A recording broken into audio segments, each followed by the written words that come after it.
নিয়েছেন, অঙ্গীকার নিয়েছেন, পৃথিবীর জমিন আমি তোমাদেরকে প্রেরণ করব, পৃথিবীর জমিন আমি তোমাদেরকে পাঠাবো, তোমাদেরকে আমি কিতাব দিব, তোমাদেরকে আমি হিকমা দিব।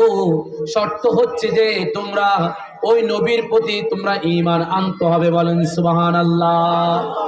তাইলে দেখেন, অন্য নবীর চেয়ে আমার নবীর সম্মান বেশি না কম?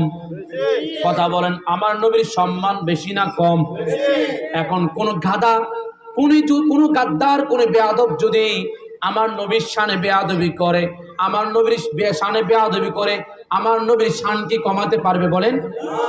আল্লাহ তাআলা বলছেন, ইন্নাকা আলা খুলুকিন আযীম, হে নবী আপনাকে আমি উত্তম চরিত্রের অধিকারী বানিয়েছি। বলেন সুবহানাল্লাহ। ওয়া ইন্নাকা আলা খুলুকিন আযীম, আমি আপনাকে উত্তম চরিত্র অধিকারী বানিয়েছি।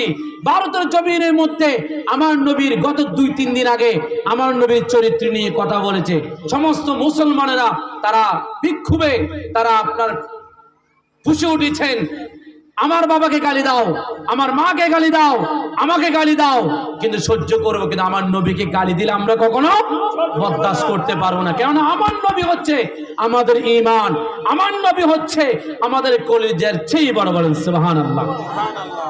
এই জন্য আল্লাহ তাআলা অন্য নবীদের থেকে ওয়াদা নিয়েছেন, অন্য নবীদের থেকে অঙ্গীকার নিয়েছেন, পৃথিবীর জমিনে তোমরা যাবা, পৃথিবীর জমিনে তোমরা যাবা।